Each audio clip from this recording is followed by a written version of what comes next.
Ok.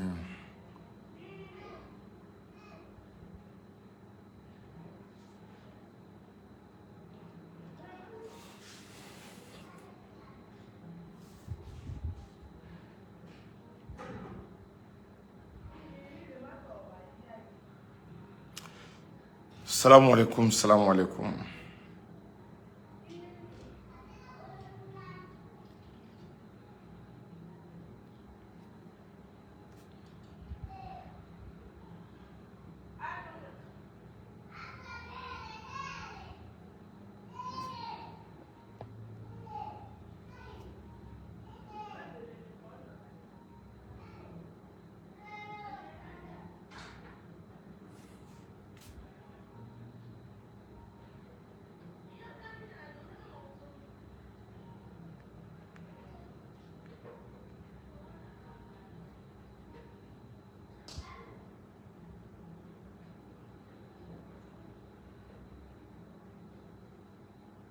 Voilà.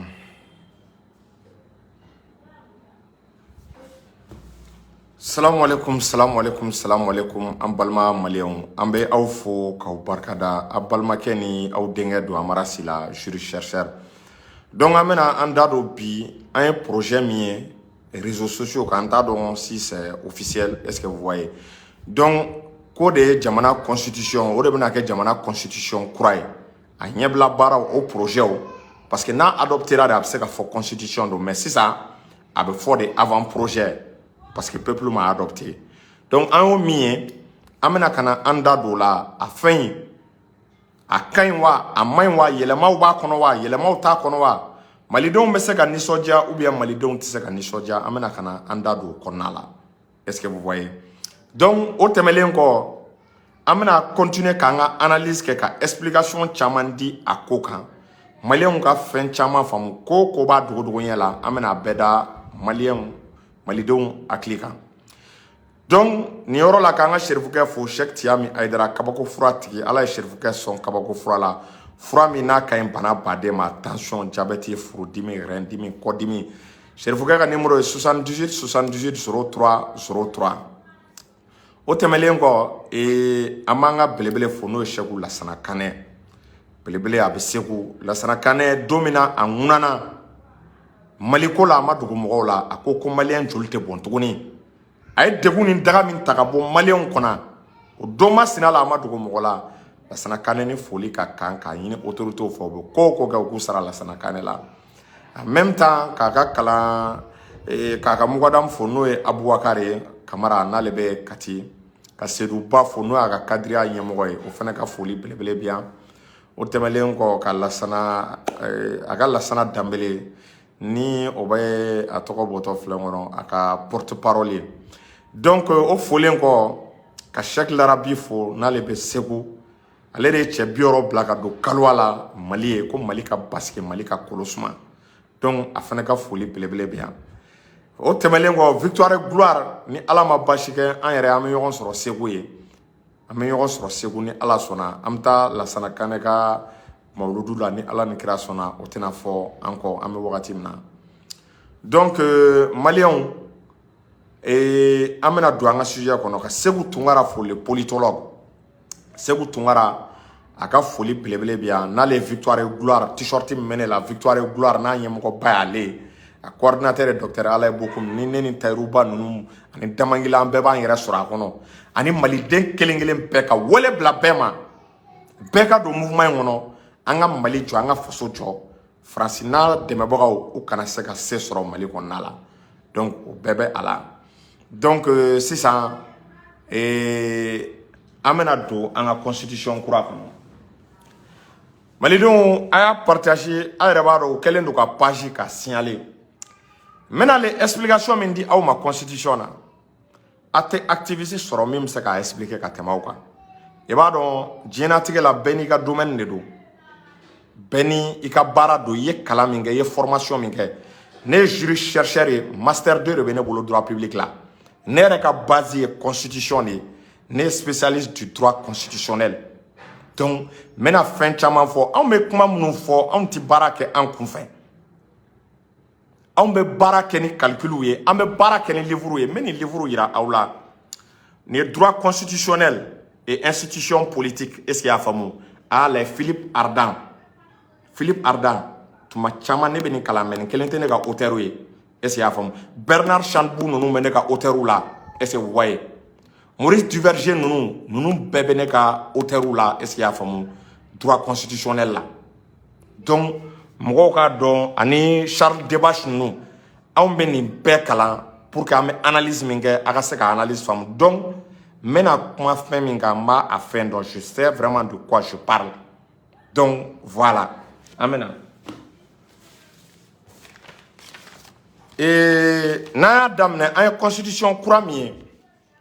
an bɛ don ka fɛsɛfɛsɛ maliyɛnw ka a faamu an tɛ tiɲɛ dogo mɔgɔ la n'an ye yɔrɔ min ye n'a ɲana an b'a fɔ n'a ma ɲa fɛnɛ an b'a fɔ on est obligé de le dire anw bɛ transition soutenir anw bɛ Assimi kɔ mais ni yɔrɔ min ye janga ye ni yɔrɔ min ye fili ye an bɛ a fɔ parce que ni ye constitution in ta k'a lajɛ commission mɔgɔ minnu sigira ka constitution élaborer n'aw hakili b'a la kabiri a daminɛ ne ye kuma dɔ fɔ kabiri a daminɛ n ka constitution commission min sigira ko ka constitution bila en place n k'u k'a lajɛ u ka docteur u ka mɔgɔw k'a la mɔgɔ minnu taar'u ka droit kalan kɛ Chine mɔgɔ minnu taara kalan kɛ Chine u ye constitution kalan kɛ Chine u k'olu dɔ k'a la mɔgɔ minnu taar'u ka constitution kalan kɛ Russie u ka olu mɔgɔw dɔ k'a la est-ce que y'a faamu mɔgɔ minnu kɛra force du changement ye u ka olu mɔgɔw dɔ kɛ constitution commission na u ka olu mɔgɔw k'a la parce que olu ye kɛlɛ kɛ kun min kama olu tɛ ɲinɛ constitution dilanni droit ko dɔrɔn tɛ sariya ko dɔrɔn tɛ contexte bɛ a la les forces du changement capacité intellectuelle baden bɛ an na an bɛ se ka hakilina ni avis caman di constitution ko kan mais i b'a ye k'a fɔ u ye anw écarté est-ce que y'a faamu parce que mɔgɔ minnu y'a kɛ an b'a fɔ u t'a dɔn mais an bɛ contexte min na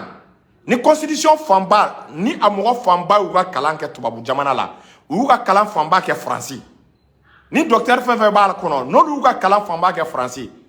n balimaw a y'a jateminɛ n'o constitution kɛra i b'a ye k'a fɔ o ni faransi ka constitution o bɛ surunya kojugu i b'a ye ni faransi ka constitution bɛ bɔ i b'a ye a constitution bɛ inspiré kojugu faransi ka constitution kan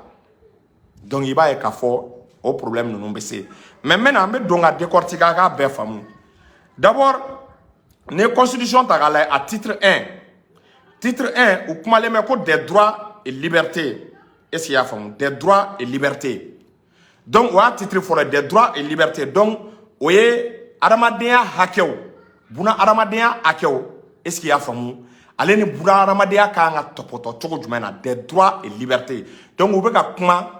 hakɛw ka adamadenya yɛrɛ ka hakɛw est-ce qu'il y'a faamu buna adamadenya hakɛw olu bɛ labato cogo di buna adamadenya yɛrɛ ni hakɛ minnu ka kan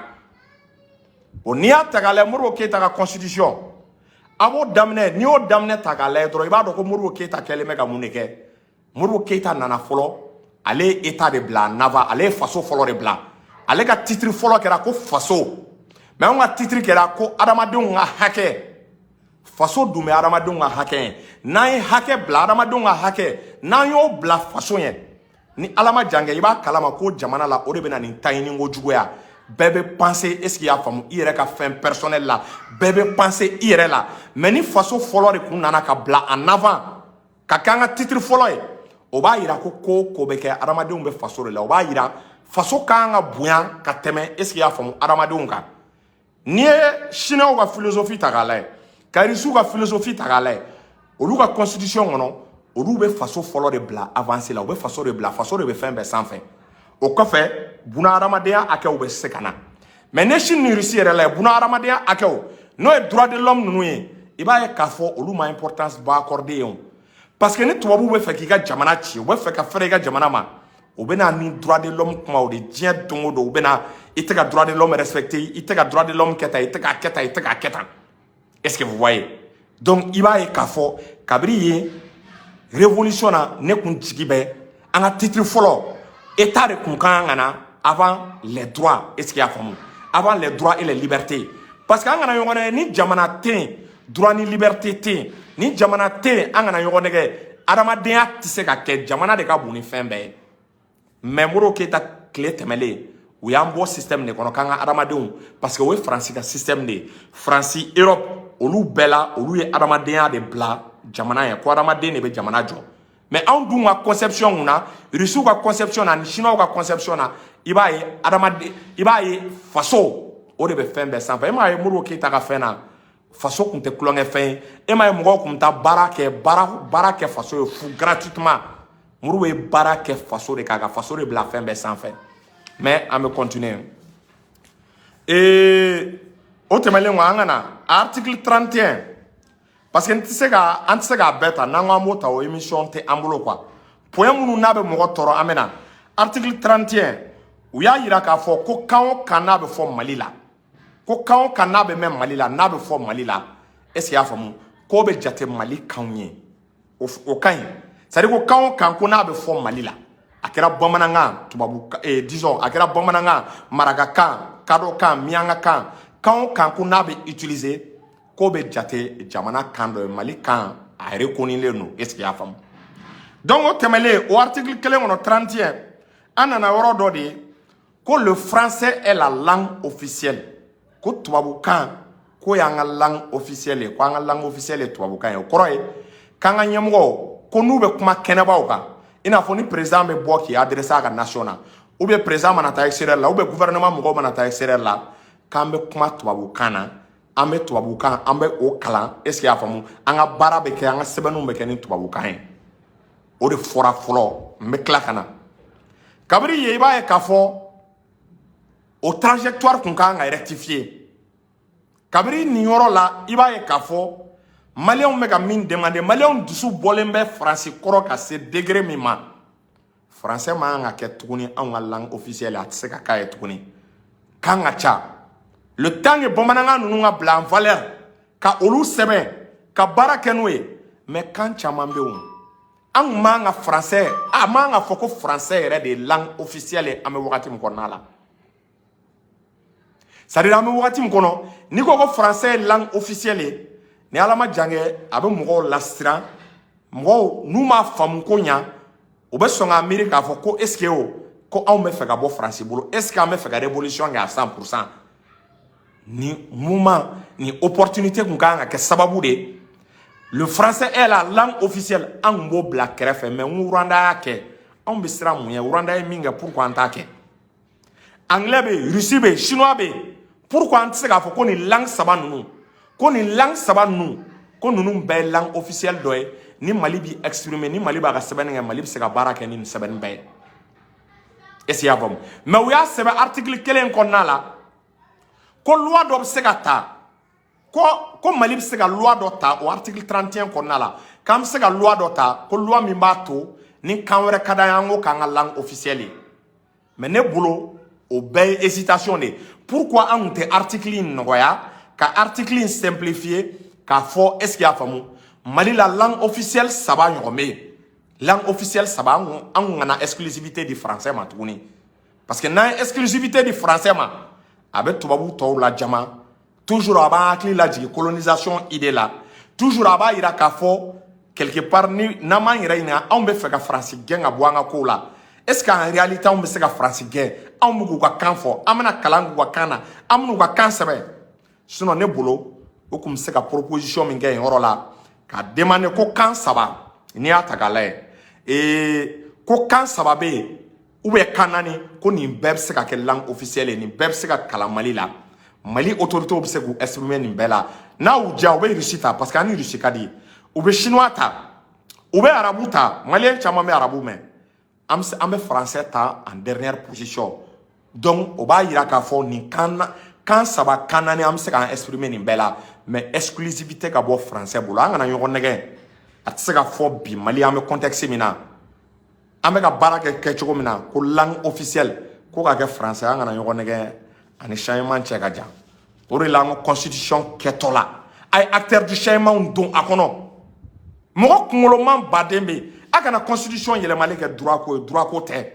mɔgɔ minnu bɔra ka kɛlɛ kɛ olu b'a dɔn peuple bɛ min kɔ olu b'a dɔn peuple ka nafa ye min ye peuple ɲɛ bɛ min na mais ni mɔgɔ minnu ma kɛlɛ kɛ aw taar'u wele ka na ko parce que diplôme bɛ yen a résultat caman bɛ kɛ nin kɛcogo de sinon hali assise nationale c'est à dire constitution commission yɛrɛ tun tɛ baara in gɛlɛya ko ye est-ce que y'a faamu assise nationale ninnu u tun bɛ o réforme ninnu ta dɔrɔn k'o kɛ document ye quoi c'est à dire i mana document in lajɛ il va fort est-ce que assise nationale barakerana akilna wa barakerana esprit wa barakerana philosophie wa on va continuer et Otemelengo, article 36, et c'est à Famou. Mali institution, comme Mali institution Chegindo. Ne bolo institution quand a diminué, mais ama institution Chegi Kala. Institution follow est présent. Gouvernement, parlement, zena follow assemblée de Kundo, mais ayelemana parlement, mais là, expliquer oui. La Cour suprême, ou institution doye. La Cour constitutionnelle, ou institution doye. La Cour des comptes, le Conseil économique, social et culturel. Comme Mali Djamana, kas gile me fanga blo, institution e fanga klomaune, fanga kloma shegi. Folo ni atagala shegi no, zena kera shegi an mwa ki la modob se ka boala. Folo président ou institution, gouvernement ou institution, Assemblée nationale ou institution, le Haut Conseil des collectivités territoriales ou institution, la Cour suprême ou institution, la Cour constitutionnelle ou institution, le Conseil économique, social et culturel, ani la Haute Cour de justice, ni une institution chégien. Mais une institution, nous, on a sabat comme ça, ou bien nani.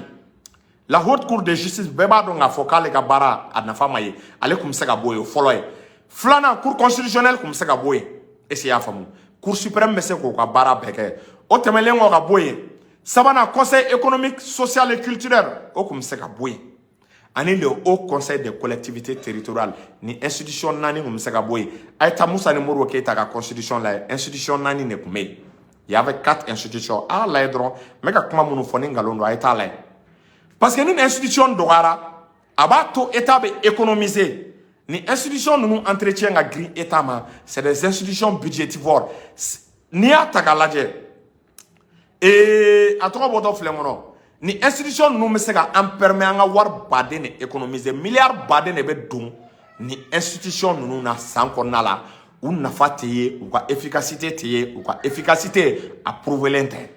est-ce que vous voyez donc amena et ou ko institution président bala parlement c'est ça ni na parlement kera chambre fly yoro fo l'assemblée nationale qui l'est c'est ça a te fo assemblée nationale kelemene a fo parlement composé lembe est-ce qu'il y a famou ni assemblée nationale ani au conseil national est-ce que vous voyez ani au conseil national donc parlement au constituer lembe ni constitution yoro chama copier lembe français ta la re a chama copier lembe do français ta la wallahi ama tien fo yoro OK angata c'est-à-dire parlement no pour la cour suprême Cour constitutionnelle, on peut quoi qu'il la Cour constitutionnelle comme boy. Cour constitutionnelle, c'est qu'à faire Cour suprême. États-Unis, Cour constitutionnelle, théo. Cour suprême, qu'elle mène une barre parce que en réalité, Cour constitutionnelle est restée courée. Parce que allez me barra que wakati là. Ni sema kama, ni sema que cour ma cour te qui dado cour là. Ni élection wakati te, ou bien loi ta wakati, ou bien ni gouvernement ma cour ni nga iba e cour ka barate. Ore la France ou lui era to ele maka ke conseiller. Donc, on a la Cour constitutionnelle qui a bara, est-ce qu'il y a une Cour suprême qui a auto renforcé. Donc, la Cour des comptes créée au Caïn, ou la Cour des comptes créée au Fénégal dans ma institution.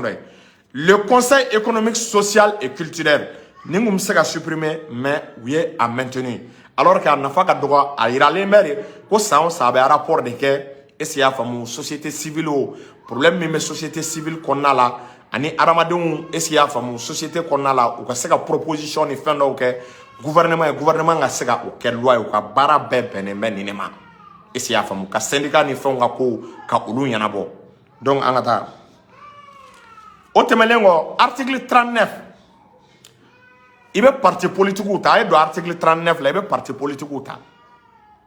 malé on yere campagne que yoro chamana on y a comment fort ngan jiba kan constitution kura mi menale parti politique nombre be diminuer ne ma men ko parti politique nombre diminuera ne ma ye akuma le même parti politique ou ga ay do article 39 là est-ce que vous voyez akuma le même parti politique ou ga donc parti politique ou oba ira olubena to ou état korola a nombre fente na bo ala bedou ma don mali démocratie moya ci français na système ndo angro ko démocratie est-ce qu'il y a une multipartite n'i y'a ta k'a lajɛ démocratie min ni c'est-à-dire bɛɛ bɛ se k'i ka parti sigi démocratie min bɛɛ bɛ se k'i ka association sigi bɛɛ bɛ se k'i ka syndicat sigi démocratie pluraliste o pluralité in dɛ n'o de ye bɛɛ bɛ se ka i ka parti sigi i ka association i ka tɔn i ka syndicat tɔn o de kɛra sababu ye ka Mali firi ne hakili la solution bɛna sɔrɔ o la mais parti politique fɛn ma bɔ a nombre la anw bɛ fɛ a ka fɔ a kɔnɔna la ko parti politique a nombre a réduira a bɛ bɛn 10 ou bien 5 ɲɔgɔn ma ne kɔni m'o y'a kɔnɔ mais n bɛ segin kuma in ka maliyɛnw ye n t'a dɔn en tout cas u ye nin projet an y'an ye net de kan an t'a dɔn ni gouvernement ye nin de proposé dɛ et disons ni commission ye nin de proposé dɛ an t'a dɔn mais an kɔni an bɛ ka min ye net kan c'est que yɛlɛma ma kɛ c'est que hali an ka to constitution kɔrɔ in na bilahi yɛlɛma ma kɛ fɛn damadɔni de u ye fɛn damadɔni de fasade yɛlɛma sinon yɛlɛma tɛ dɛ yɛlɛma tɛ wallahi an b'a fɔ est-ce que vous voyez voilà ayi an bɛ k'a fɔ mɔgɔ an ma validé o c'est-à-dire an bɛ ka nin critique ninnu kɛ u ka se ka amendement kɛ k'a corriger nin kun ye de u ka amendement kɛ k'a corriger constitution ma adopté dɛ n'a bɛ adopté aw de bɛ taa a yira aw sɔnna a ma sɔn o ye référendum ye nin ye de nin bɛ fɔ de u ka corriger nin a bɛ tila ka taa CNT ɲɛkɔrɔ n'a taara CNT ɲɛkɔrɔ donc olu de b'a baara tɔ lajɛ k'a fɛsɛfɛsɛ donc n'an kɔnna ka fɛn dɔw yira n'a sera CNT bɛ se ka o yɔrɔ ninnu bɔ a la an bɛ ala deli o la est-ce qu'il y'a faamu voilà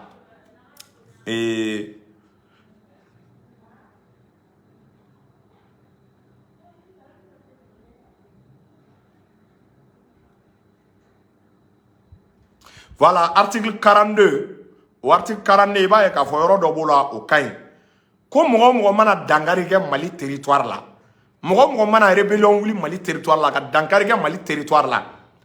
ko bɛ jate de est-ce qu'il y'a faamu comme crime k'i ye kojuguba de kɛ o bɛ jate kojugu ye kojugu min n'a ni si kaso n'a ni o bɛ taa kojugu min ni dan tɛ a la quoi ko mɔgɔ o mɔgɔ ye marifa ta jamana kama o de atteinte à l'intégrité du territoire k'e bɛ jamana parti dɔ revendiquer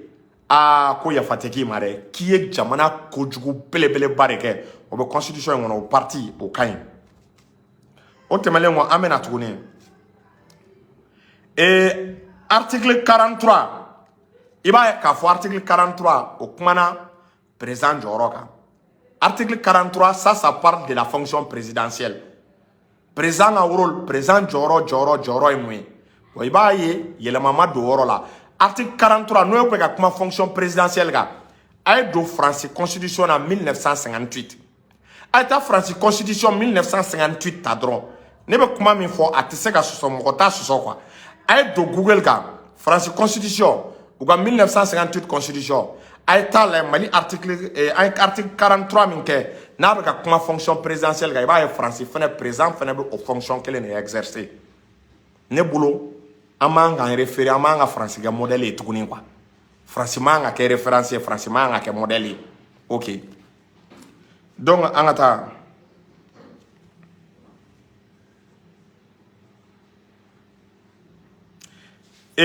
article 55 là ça veut dire qu'on est présent n'a sigira n'a bɛ i kali kalikasiyɛn na yɔrɔ fɛn dɔw kun demandera assise nationale la ni président m'i kali a k'i kali ni silamɛ don a k'i kali kuranɛ la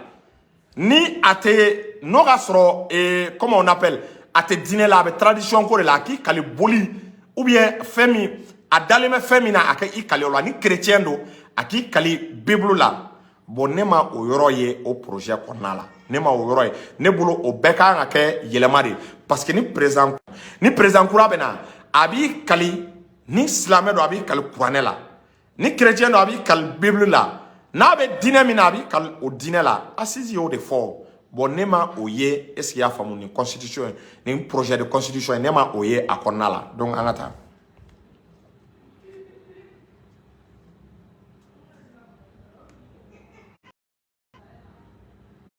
a ye appel jɔ article 60 projet article 60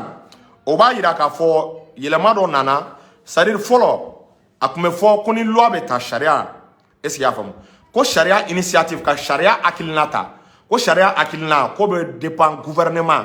ale ni assemblée ko assemblée ni gouvernement k'olu de bɛ sariya hakilina ta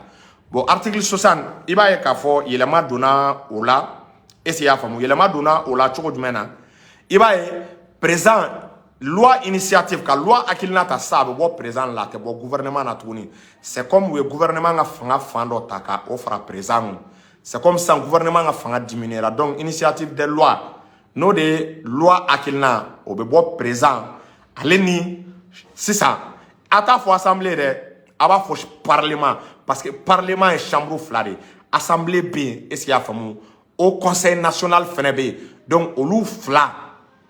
ko olu ni atagale ko loi akilna abe bo olu de la olu de bena ni loi ngania initiative ye ngania de kan ngania taka loi kana ni loi ko donc ko ngania be bo présent aleni est-ce qu'il y a famu chambre fla wani loi be teme ni loi be teme ça faut loi ka teme chambre fla bere la pour que loi ka se ka adopter faut ka teme chambre fla la donc ibaye wara be procédure ni fen nu aka chala fa be chama suma parce que ni chambre kelendo ni assemblée do ndron loi temeno la o ya bani bon ala kan kisin loi do temena assemblée la na ma teme esi ya famu chambre do na atna ke baraye donc ibaye ka fo ni problème nu ni bébé donc on va continuer au article fin na tourner au article 60 là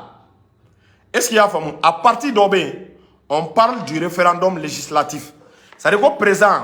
président de la République, ni koba do nana sisa, ni koba do nana san, président de la République, na ya koba jatemene, an nafaka bo, abeje jamana fonctionnement nga, ko président obligé l'ente, ka assemblée fla, ka parlement fla, sauf fla mounou no luka nga chariata, ko président obligé l'ente, ka se, ni projet au sauf fla nounouma, ko président rep se ka texte tadro, ka soumet référendum na ntaro na be ka fam ibaye ni disposition ta France constitution ta égal 1958 a tadro aka ladje abe ni kelen soro akonna la ne be kuma min fo a tise ka soso ci chogota la France constitution ta 1958 a tadro aka ladje soso chogota la quoi ne be kuma fo billahi tise ka soso itise ka soso on la ne commentaire bla ne comme publication d'obe ka wuli tie trop ça dire ne mo la constitution kala il suffit de la constitution est-ce qu'il y a famu et ne la constitution fait à table de matière à présentation wallahi ne ay ne ba do fanga qualité me malikuna ne ba do fanga qualité me o jamana kuna ne mana jamana à constitution table de matière dro ni ay iba constitution iba takafando ka so ima tore kala parce que ni constitution kala ibo réflexion au sens de soro ne ben dado phénomène féminin donc OK donc on voit ko mi fo référendum législatif constitutionnel sous Klobena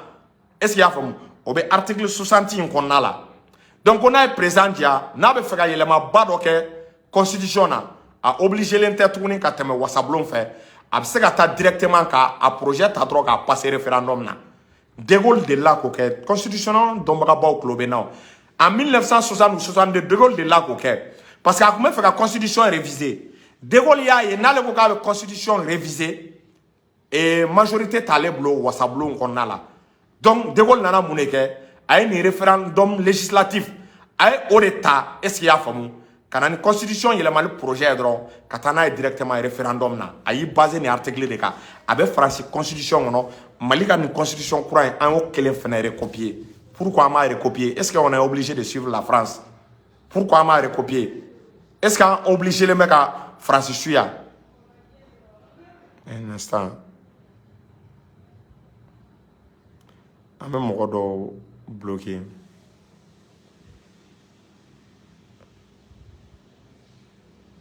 voilà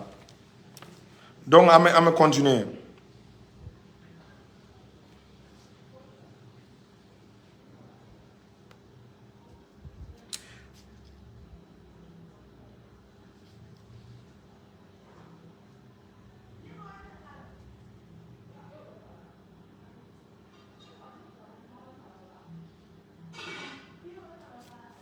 En même temps, il va être une fin de nana. C'est ça. Parce que on a so kera so flade. Wasablon gono. Munu me shariata oro kera shariata oro flade, c'est ça. Donc ko shariata so nunu gono. Ko présent, ko na présent dia ka be se ka discours do kala.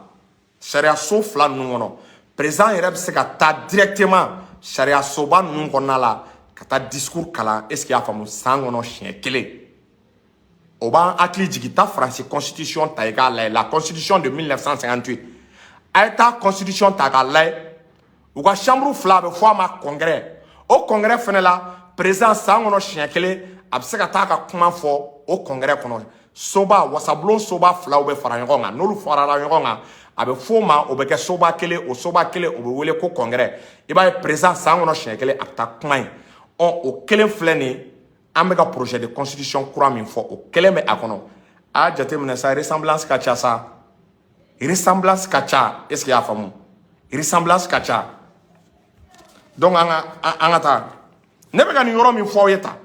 ite activiste soro mi me seka a détailler en point par point bila ya tin me ka kuma ndongo de la. Ok.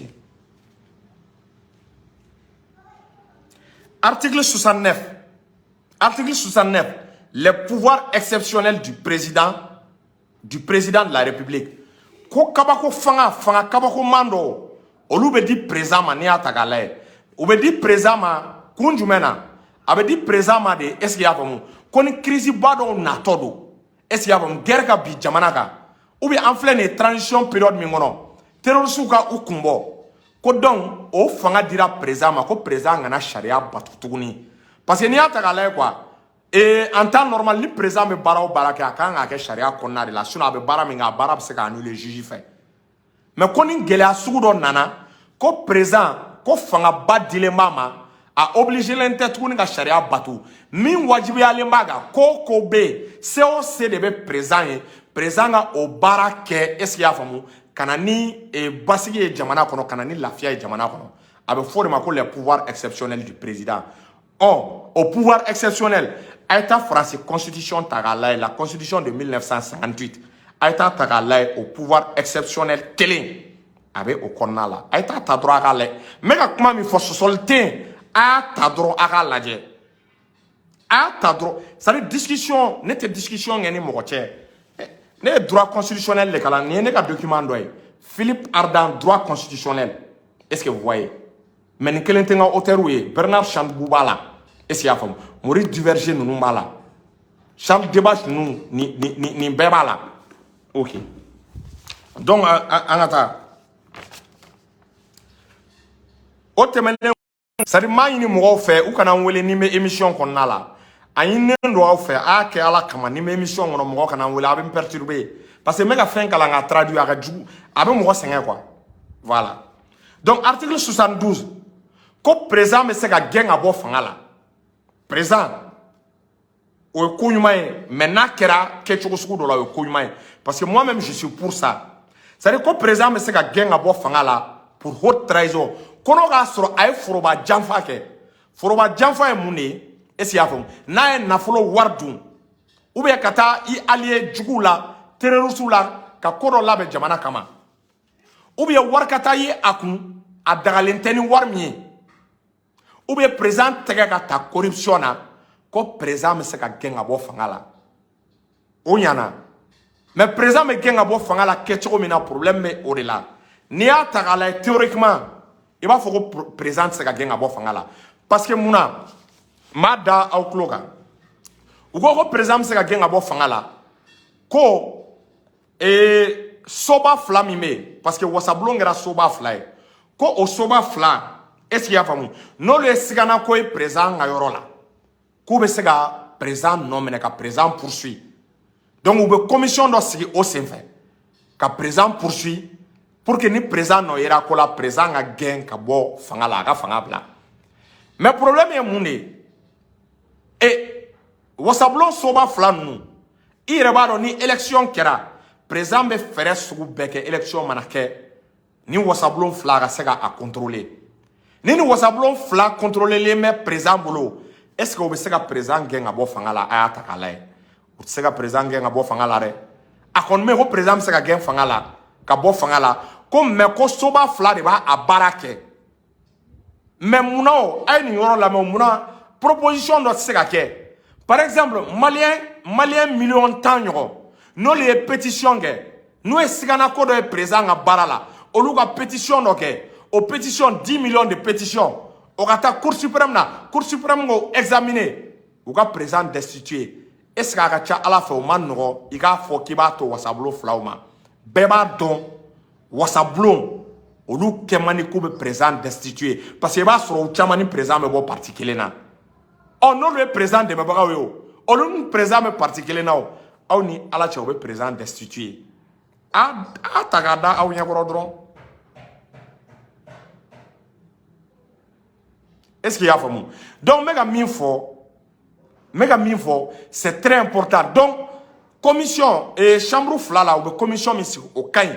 Mais il peuple d'ado ala pour que dono parce que ni peuple dimina. Na yebe assemblée bané no présent wele. Na yebe parlement soba flamimbe wasablon tola. Non lu bana présent wele. Ni présent ni peuple dimina présent ro. Wallahi peuple be botoni. Aba e don wara M5 wara be créer. Pour que M5 wara kana créer faut moga sur condition de B nous te présent fait présent à segata est-ce qu'il y a fait mon là ka sur jama ma sega wili présent kama obseka ke muna processus de destitution na Suisse exemple d'obé nos des procédures de pétition ka pétition ke ça dit 10 millions de personnes ou bien 15 millions de personnes au lupta pétition ke yoro ka ira coûte présent fait ba sur ka fo i commande malien yéré. Donc, courka au examiner au cas ça, au 10 millions d'avocats be boga présent la coup d'état là quoi. Parce que beba ro coup d'état be jamana la sigingo a main jamana ma. Donc ne boulot ni au barakera akacha à la fin, il va ka fo be présent ere lasira. Présent ba don, faut présent ga do ko jama fene be se ga le lata. Mais nina beba don ka fo ni wasa blon sigira. O mana sigidoro be yina. O be yina o sigikungo. Wasa blon mi me se ga carrière ga présent wele. Tianga na yongonege Afrique itaye ate farafina ko anga na yongonege kwa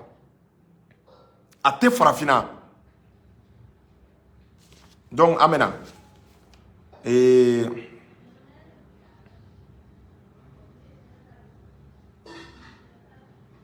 mais yoro do bala o yoro kone o nyana ça dit ko président a kiri haute courte président kiri tourne ni chambre flying no lu bena président a kiri ka. C'est-à-dire présent à Kiri à top ta là-bas Cour suprême nyakoro à top ta là-bas Cour suprême nyakoro yoro faut le présent faut ka haute cour de conseil mais si ça présent ministre ou beb segata anga Kiri so simple ne c'est-à-dire aw ni ne amara sila on bebe Kiri so mi fait dien dongodo na do faut ma tribunal de droit commun ko sans présent gouvernement premier ministre ku beb sega Kiri o Kiri blo fait donc Kiri so kaba c'est-à-dire Kiri so spécialité Kiri somi no de krengrende alendo ko ka ministre présent juger o be se ka juger ina fo au citoyen au néo on be se ka juger Kiri mi fere o be se ka juger o Kiri kelen fait donc au fait avantage doye ça c'est bien. OK attends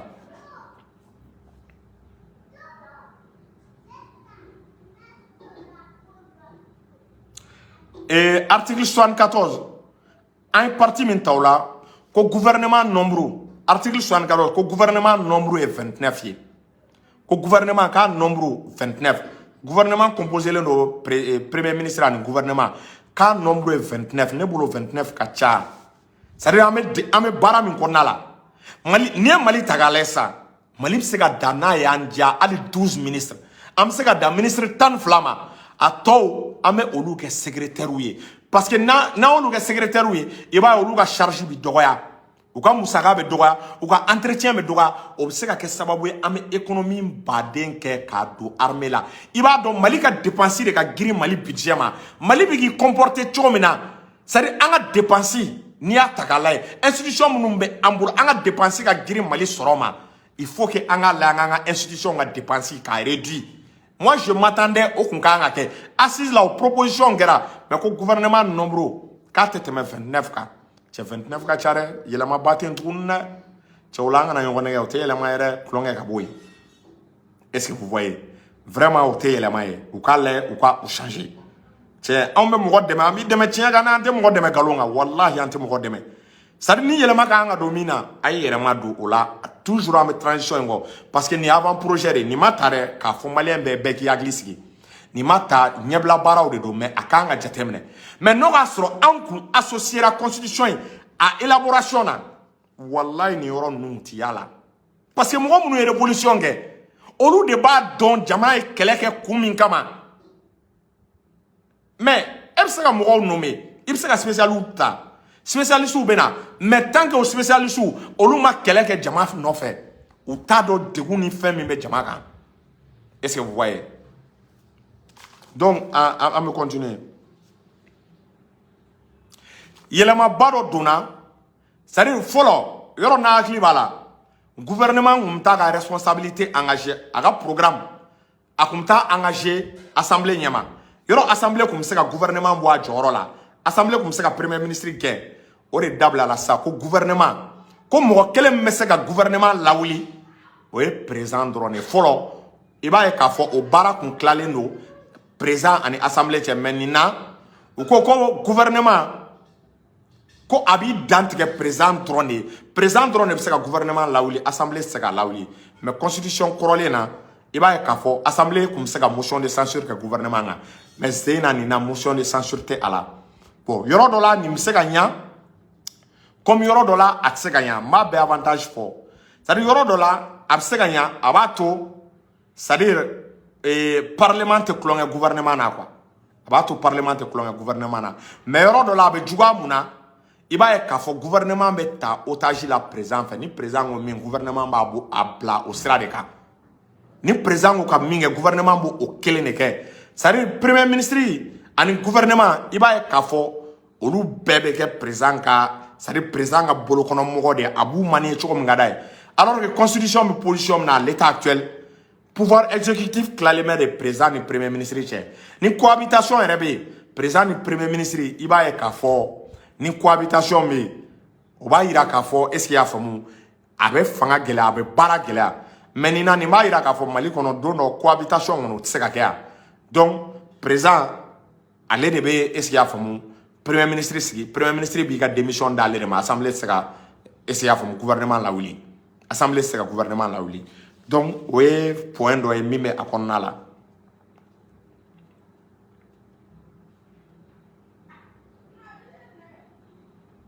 donc ko premier ministre ko n'a ye baara daminɛ a bɛ taa i dan tigɛ wasabulon soba fila ɲɛkɔrɔ wasabulon la soba fila min bɛ yen ni premier ministre ko n'a ye baara daminɛ a ka plan d'action a bɛna baara kɛ ni fɛɛrɛ ni système ye k'a bɛ taa o fɛɛrɛ ni o système a bɛ taa o dan tigɛ est-ce que i y'a faamu wasabulon so fila la o i b'a ye k'a fɔ hali o bɛ baaraw lasumaya parce que premier ministre n'a bɔra nin yɔrɔ la fo a bɛ tila ka taa so filanan na a bɛ bɔ so fɔlɔ la a bɛ taa so filanan na i b'a ye nin va-et-vient nin tracasserie souvent a bɛ baaraw lasumaya n ko Sénégal y'a ka so kelen fermé o chambre fila tun bɛ Sénégal mais Sénégal y'a ka chambre kelen fermé ko a wari est-ce que i y'a faamu k'a wari ka bon a wari ka ca trop a musaka ka ca kojugu donc Sénégal y'a ka chambre kelen fermé donc an bɛ continuer i b'a ye k'a fɔ fɔlɔ a tun bɛ fɔ ko gouvernement ko de tun bɛ est-ce que i y'a faamu jamana fɛɛrɛw latigɛ n'a ye jamana fɛɛrɛw latigɛ ale de bɛ tila ka jamana fɛɛrɛ ninnu o latigɛlen dɛ ale de bɛ tila ka o baara lawaleya n'a ye fɛɛrɛ latigɛ a bɛ tila ka fɛɛrɛ baara lawaleya mais sisan u y'a kɛ ko président de bɛ jamana fɛɛrɛ latigɛ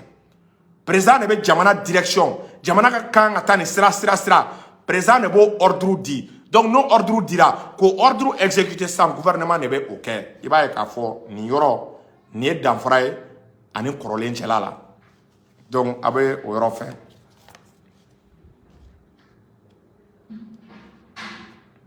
Voilà. On me continuer. Amena ça et à toi votre flamme. Oui, yoro doke armée kan. Kuma kera armée kan mais ne ma nisodia parce que ne kuma fait armée ka ka dama institution. O kuma na armée kan. Sari ko armée be ka jamana lakana ka sécurité la na jamana konna la ka est-ce qu'il y a fam ben ni basigi ke en même temps comme Mali armée c'est-à-dire a bɛ se ka t'i da don est-ce qu'il y a faamu diɲɛ kɛlɛbaw la a bɛ se ka baara kɛ min tɛ Mali dɔrɔn ye quoi a bɛ se ka baara n'a bilala baara la min tɛ Mali dɔrɔn ye a Mali armée bɛ se ka taa baara kɛ o b'a yira ONU ka mission ni Mali armée welela la Mali armée bɛ se ka taa a baaraw kɛ est-ce que vous voyez mais ne kun jigi b'a kan armée ka k'a dama institution ye parce que n'i y'a ta k'a lajɛ armée bɛ système min na yɛlɛmaba ma don a la hali constitution kɔnɔ ne kun jigi b'a kan u ka armée k'a dama institution ye u ye 8 institutions min kɛ armée kun ka ye o 8 institutions na armée yɛrɛ ɲɛmɔgɔ kun ka kɛ vice président dɔ ye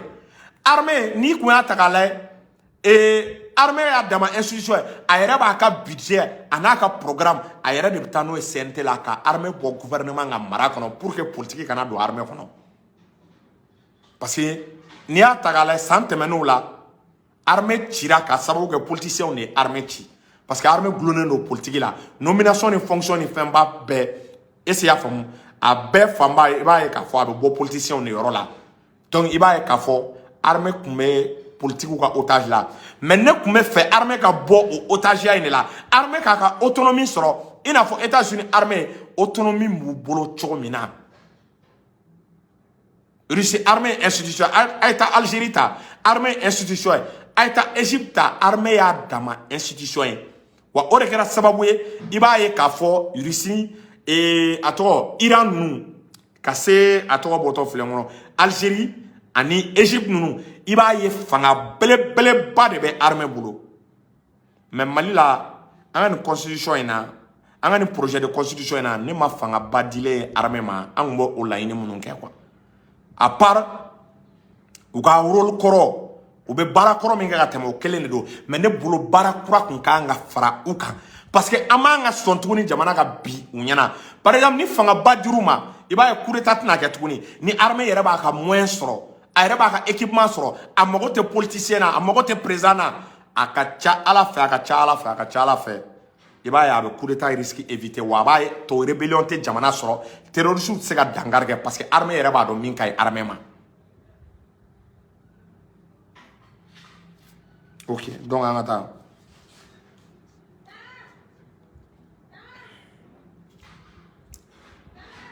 donc an bɛna don pouvoir législatif o kɔrɔ ye ko wasabulon ka fanga ko fanga min bɛ wasabulon bolo ko wasabulon ko bɛ wele de parlement donc ni constitution kura in kɔnɔ ko wasabulon k'a bɛ wele parlement donc n'a welela parlement o kɔrɔ ye ko wasabulon ye so belebeleba fila fɔlɔ yɔrɔ assemblée nationale tun bɛ o tun ye so kelen mais ko sisan ko assemblée kelen tɛ se ka ko jalatigɛ est-ce que i y'a faamu pour que ka sariya ta soba fila de bɛ sariya bɛ tɛmɛ soba fila de ni ɲɔgɔn cɛ o soba fila a bɛ fɔ o de ma parlement o parlement kelen o de bɛ wele ko congrès ni soba fila farala ɲɔgɔn kan ka baara dɔ kɛ a bɛ wele ko congrès on ta France système ta k'a lajɛ a fana bɛ ten soba fila bɛ yen assemblée bɛ yen sénat bɛ yen n'u farala ɲɔgɔn kan don min na o bɛ wele congrès est-ce que i y'a faamu u bɛ jɛ ka baara kɛ o système kelen in de bɛ yan donc o b'a yira halisa an bɛ ka France copier o de la ne y'a fɔ constitution sigiyɔrɔ la a tayɔrɔ la ni Rusiw tun b'a kɔnɔ mɔgɔ minnu y'u ka kalan kɛ Rusi n'u ye droit kalan ou bien k'u ka kalan kɛ Chine i b'a ye k'a fɔ a bɛ se ka kɛ i b'a ye nin caman kun tɛ ye a kɔnɔ nin caman kun tɛ répéter a kɔnɔna la est-ce que vous voyez donc an bɛ continuer